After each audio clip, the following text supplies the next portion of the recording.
광주 도시철도 2호선 공사가 도심 곳곳에서 계속되고 있습니다. 지하철 공사로 인해 차선이 줄어들거나 수시로 바뀌면서 통행하는 운전자들의 안전을 위협하고 있습니다. 쌀값이 40여 년 만에 가장 큰 폭으로 떨어지면서 수확기를 앞둔 농민들의 걱정이 이만저만이 아닙니다. 비료값과 면세유 가격 등 생산 단가도 크게 올라 수확을 해도 건질 게 없다는 한숨 소리가 커지고 있습니다. 그동안 지자체들은 지역 홍보를 위해 드라마나 영화 촬영장을 유치하며 적지 않은 예산을 지원했지만 최근 들어 별다른 효과를 거두지 못하고 문을 닫는 곳이 늘어나고 있습니다. 학생 수가 줄어들면서 문을 닫는 학교가 점차 늘고 있는 가운데 전남에서만 80개가 넘는 폐교가 아무런 쓰임도 없이 방치되고 있어 활용 방안에 대한 고민이 필요합니다. 여러분 안녕하십니까? KBC 8시 뉴스입니다. 지난 2019년에 착공한 광주 도시철도 2호선 공사가 도심 곳곳에서 이어지고 있는데요. 공사로 인해 차선이 줄어들거나 수시로 바뀌면서 운전자들의 안전을 위협하고 있습니다. 구영슬 기자가 취재했습니다. 지난 10일 광주 서구 풍암동의 한 지하철 공사 현장 인근 도로. 편도 2차선 도로에서 갑자기 차선 하나가 줄어들자 달리던 차량이 갑작스럽게 차선을 변경합니다. 순식간에 벌어진 상황에 1차선에서 주행하던 차량이 피하지 못하면서 결국 운전자 2명이 부상을 입는 사고로 이어졌습니다. 어제는 1차선에서 주행을 했다면 갑자기 또 내일은 2차선에서 주행하는 게 무지무지하게 좀 불편한 것 같고 안내 표지판이라든지 좀 크게 이렇게 걸어주시든지 너무 사고도 많이 나고. 문제는 다른 지하철 공사 현장도 상황은 크게 다르지 않다는 겁니다. 이렇게 차선이 갑자기 줄어들거나 변경되면서 이 운전자들은 사고 위험에 그대로 노출돼 있는 겁니다. 공사 구간이 자주 바뀌다 보니 차선도 수시로 바뀌고 차량 유도선을 비롯한 노면 표시조차 뒤죽박죽입니다. 제대로 확인이 안 될 경우에는 조금 위험해서 앞차를 따라간다거나 아무래도 좀 불편한 부분들이 있죠. 현재 광주 도시철도 2호선 1단계 공사 구간은 총 17km로 모든 구간에서 도로 축소와 차선 변경이 이뤄졌습니다. 오비체들은 구간에 다 이렇게 배제를 합니다. 지금 자재나 이런 것들을 주로 하고 있어요. 자재들은 시장을 설치해놨는데 눈에 들어가기 위해서 철거를 할 수가 있어요. 광주 도시철도 2호선 공사는 오는 2024년 2월까지 예정돼 있지만 공사 현장 인근에서 교통사고가 끊이지 않고 있어 대책 마련을 촉구하는 목소리가 높아지고 있습니다. KBC 구영슬입니다. 쌀값이 40여 년 만에 가장 큰 폭으로 떨어지면서 10월 수확기를 앞둔 농민들의 걱정이 이만저만이 아닙니다. 특히 올해에는 비료값과 면세유 가격 등 생산 단가도 크게 올라 수확을 해도 건질 게 없다는 한숨 소리가 커지고 있습니다. 박성호 기자가 농민들을 만나봤습니다. 영광에서 10헥타르 규모의 논농사를 짓고 있는 이문영 씨. 들쑥날쑥한 날씨 속에 온갖 고생을 겪고 키운 결실이 노랗게 익어가고 있지만 마음이 무겁기만 합니다. 지난해 5만 4천 원 선이었던 쌀값이 올해는 4만 7천 원까지 45년 만에 가장 큰 하락폭을 기록하고 있기 때문입니다. 이 씨의 경우 쌀 판매액이 지난해보다 3천만 원이 넘게 줄어들 것으로 예상하고 있습니다.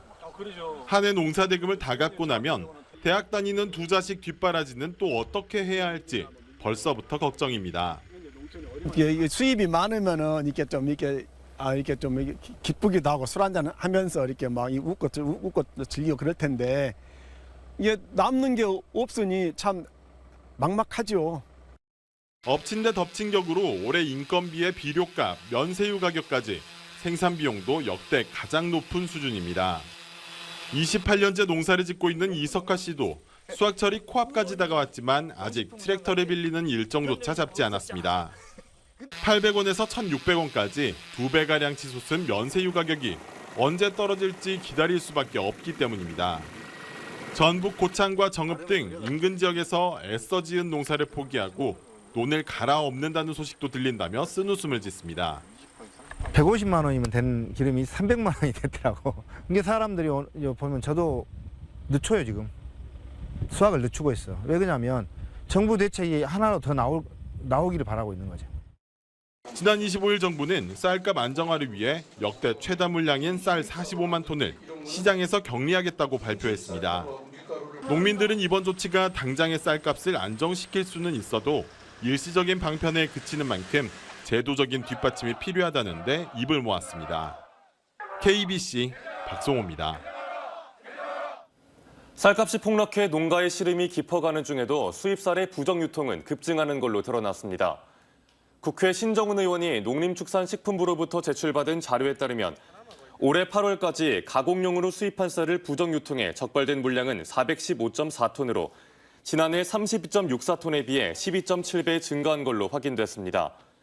부정 유통의 98.2%인 407.8톤은 원산지 거짓 표시였습니다.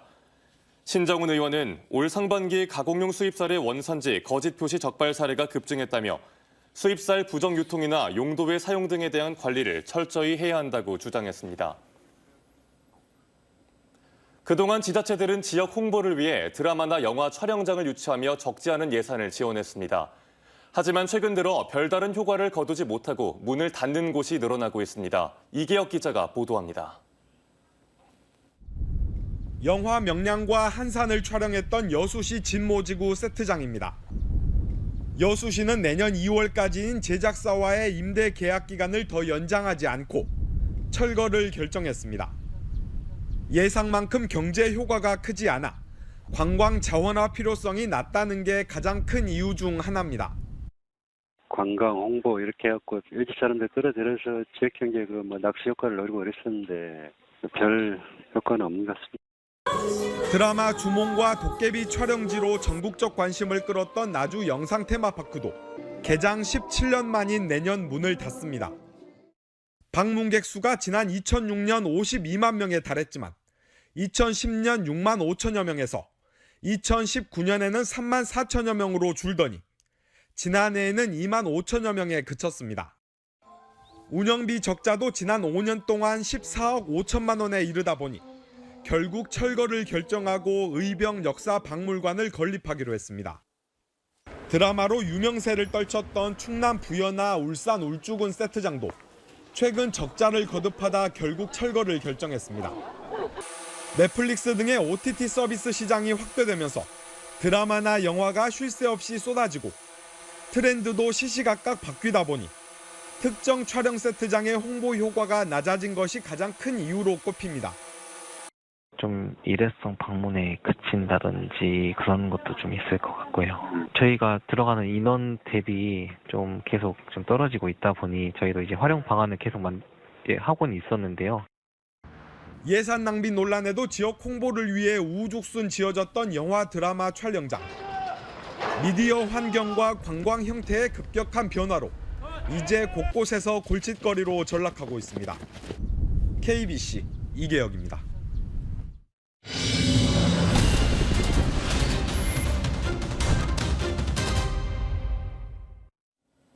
학생 수가 줄어들면서 문을 닫는 학교가 점차 늘고 있는데요.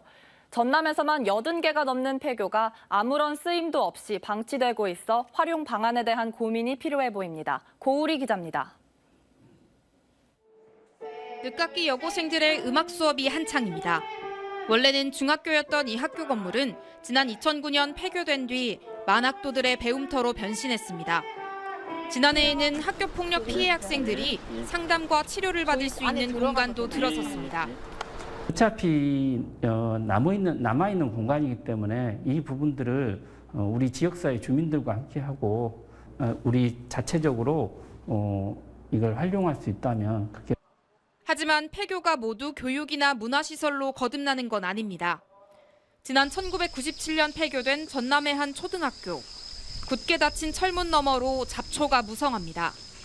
문을 닫은 지 20년이 넘은 폐교입니다. 아직까지도 활용 방안을 찾지 못해서 이렇게 방치되어 있습니다.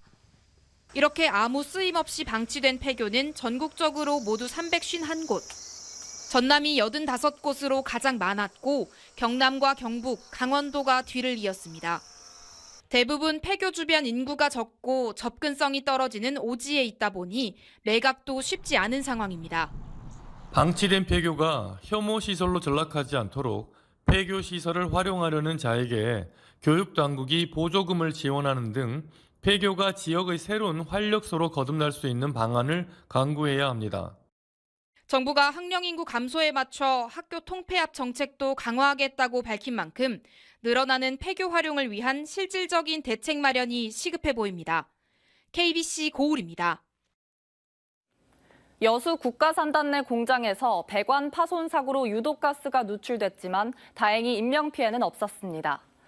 오늘 오전 9시쯤 전남 여수시 화치동 여수 국가산단에 위치한 한국실리콘 공장에서 철거 작업 중 탱크가 폭발해 연기가 가득하다는 신고가 접수됐습니다. 현장으로 출동한 소방당국과 여수화학재난 합동방재센터 등은 철거 작업을 하던 탱크 배관이 7cm가량 절단되며 유독가스 연기가 발생한 것을 확인했습니다. 사고 당시 현장에는 철거 작업 인원 8명과 굴삭기 2대가 상주해 있었는데 다행히 인명피해는 없는 걸로 확인됐습니다. 광주 전남의 코로나19 일일 확진자 수가 500명대로 떨어지며 안정세를 이어가고 있습니다. 광주광역시와 전라남도는 지난 2일 하루 동안 광주에서 250명, 전남에선 277명 등 모두 527명의 신규 확진자가 나왔다고 밝혔습니다. 사망자는 전남 2명이며 위중증 환자 수는 광주 5명, 전남 21명으로 조사됐습니다. 광주 전남은 철도 노선의 선로 용량이 충분하지만 국가광역철도 구축에서 소외받고 있다는 지적이 나왔습니다. 조호섭 더불어민주당 국회의원이 국토부와 국가철도공단에서 제출받은 자료에 따르면 2022년 9월 말 기준 광주 전남을 관통하는 철도 노선의 여유 용량은 호남선 144회, 경전선 37회, 광주선 17회 등 총 198회로 나타났습니다. 광주 전남 지역 호남선의 경우 선로 용량이 163회인데 이 중 19회만 운행되고 있고 광주선도 광주 송정역, 광주역 간 셔틀 열차 15회를 제외하면 여유 용량이 32회까지 늘어난다고 지적했습니다. 조호섭 의원은 국토부가 최근 제5차 국가철도망 구축 계획을 2년여 앞당기려 하는데 여유 용량이 충분한 광주 전남 광역철도 노선을 반드시 반영해야 한다고 주장했습니다. 지난 6월 치러진 제8회 전국 동시 지방선거 과정에서 전남 지역의 선거법 위반 행위가 전국에서 2번째로 많았던 걸로 나타났습니다.